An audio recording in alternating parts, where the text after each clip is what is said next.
Hi everyone, this is Erin from Sandpaper Road, and in this video I'm going to be showing you my card making process for how I made this great card for the music lover. This is a flat card and I've got my stamp on the back there. I am going to leave it blank for now. We'll see in the future what kind of card I'm going to make this. But I'm going to start with actually a piece of vinyl, and this is just some scrap vinyl that you would use like in your electric cutting machine. Pretty easy to come by. You don't have to use vinyl, but I use it a lot for masking. Of course, if you have like masking paper specific for stamping, that I'm sure would work better, but I don't have that, so I use this. So I just die cut a simple circle out of the vinyl, and now I've got a piece of watercolor cardstock that I've already trimmed down to an A2 size card panel, and I'm just going to stick the vinyl, trying to get it just eyeballed in the center as much as possible. I'm not too particular about whether it's exactly centered or not, but it did look a little off center the first time I did it. And then I'm preparing the surface with my anti-static powder tool. Of course, if you don't have that, you can simply use a dryer sheet, and that works just as well. And I've got this piano border stamp, and this is from Technique Junkies, new in November of 2021. And I really like this stamp a lot. I have a few friends and family members who are music lovers, in particular piano, and I just love the crispy look of this piano key. There's lots of possibilities. So I'm inking this up with some VersaMark ink, and I plan to do some heat embossing with some black embossing powder coming up. I'm stamping right over top of the vinyl, and then I will peel off that mask later on. Now I have this fine black embossing powder. I think it is by Stampin' Up, but it's been a long time. I don't remember, and I keep it in a KFC coleslaw container because it's a really handy container with a nice wide mouth that I can use, and so that's just a little tip if you want a good container to use. Those are perfect. Yeah, those are absolutely perfect size. They store nice. It's really great. So now I'm going to use my heat gun and just heat emboss this heat powder, or the embossing powder. Now I will say, and you can see it form on your screen there, I'm really not trying to heat the vinyl. I'm actually trying as best as I can to go around the vinyl. If a little bit of it gets heated, that's fine, but I'm doing my best actually to stay away from the vinyl. Heat and vinyl are not friends, so we don't want them to get too close together. Now I was going to use, you could see there those little tiny things I had originally. Those are magical powders, and I was going to use that originally, but then I thought, no, let me use these Shimmering Bliss sprays. These are shimmer sprays in different colors by Technique Junkies, and I really like them a lot. And so let me show you how I'm going to use them. You can, I do like to use sprays because you could use a lot or a little. You get really strong color, and they blend really easily, and the shimmer is just fantastic. So I am going to first, before I go crazy with the spray, I'm actually going to cover up the keys, the white part of the piano keys, with some washi tape.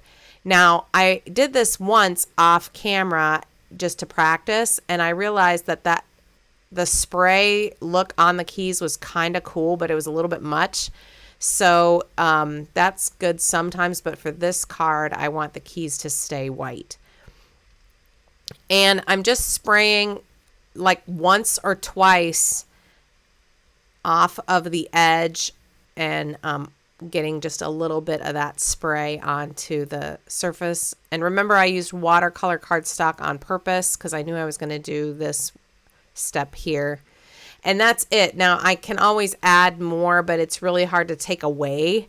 So I thought, well, let me just start with that. I can always add more later. And now I am going to, before I even pick it up or move it or anything, did you see I kind of shot at it with a heat gun a little bit? And because I used so little of the shimmer spray, I was actually pleasantly surprised. It dried really fast. I thought I was going to have to add more heat, and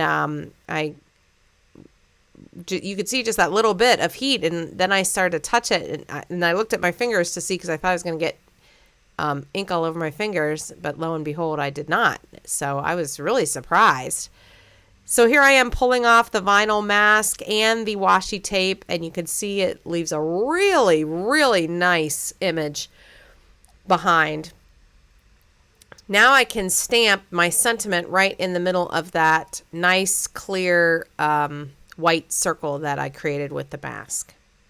Sorry about the glare of my lights on my stamping platform. Usually I put a roll of tape or something under there for the glare, but I forgot. So this is a sentiment also by Technique Junkies. Music I can't read exactly from here. You'll see it in the finished card. It's a really nice music sentiment, really good for lots of different occasions.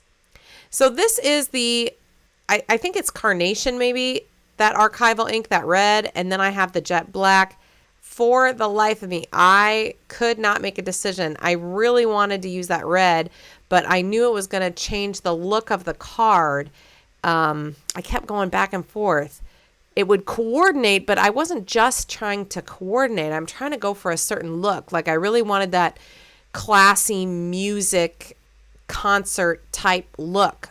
And do you know what I'm talking about? Not just the cutesy coordinated greeting card. I really wanted a nice classy look.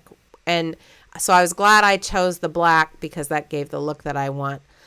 Although, as you can see, it's a little bit, just a hair tad off center to the right. And I wasn't going to stress too much about that. I thought, oh, well, it's fine.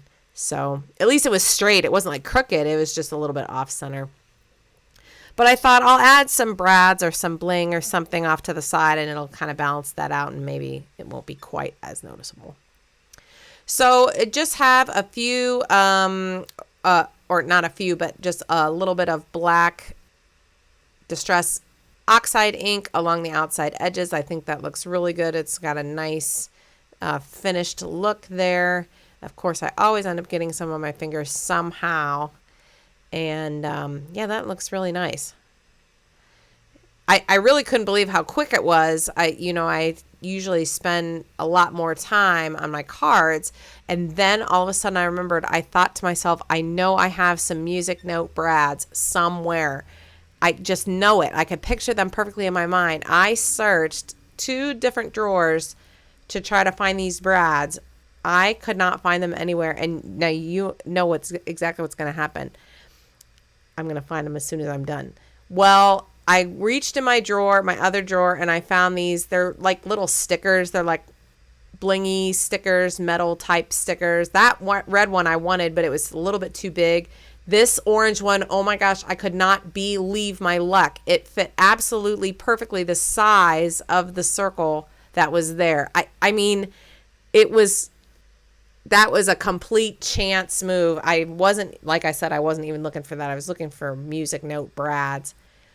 Now that sticker came off pretty, I needed to recenter it, and I was sort of surprised it came off that good. So I thought, well, if it comes off that good for me, it's going to come off again. So I added a little bit of liquid glue and then put it down better than I did the first time. And I just could not believe how good that looked, and that I wasn't even looking for that. So that is actually a tip to go through your stash. Don't be afraid to let your mind just carry you into what you think you might have. You never know what you'll find. And speaking of that, I had these little tiny black shiny stickers that had a little silver like ring around each one, and I ended up using one. I thought I was going to do 3 on the bottom, and I ended up using one for the dot of the I right over top and of the stamped I in the word music. And then here I've got just some bling sticky, like they're like sticky little jewel bling things, but they're kind of old. They kept coming off of the sticky part, so I thought, I better just put some dots of glue down, and then if they come off the sticky part, that's just fine. So that usually tends to be what I do. And I never try to wrestle with my fingers because I'll just never be able to do it. So using my tweezers and just pulled it right off the paper, and I wasn't too concerned whether the little sticky part came with it or not because I have a dot of glue down there. And yeah, so I was really happy about this. Now the sprays and the stamps today can all be found at techniquejunkies.com. And just for tuning in, you can take advantage of my coupon code with Technique Junkies. If you enter coupon code TJ10Aaron, then you can earn 10% off. Well, not earn, but you can save 10% off your order at techniquejunkies.com. So I will put that up onto the screen, a link to the website, and then the coupon code is again down in the description box below. If you forget, it's TJ10Aaron, and Aaron is ERIN. So now I'm adding some Scor tape, and that is some double-sided tape, and my stamp on the back of the card. I'm thinking this is going to be a happy birthday stamp. I have someone in mind that this will be for. She's got a January birthday, and I think this would be just perfect for her. And so that would be a really nice card to get done and sent out sooner than later. And here's a final look at the card. Thanks so much for watching. Thank you for hitting that subscribe button, and we will see you in the next video. Bye-bye.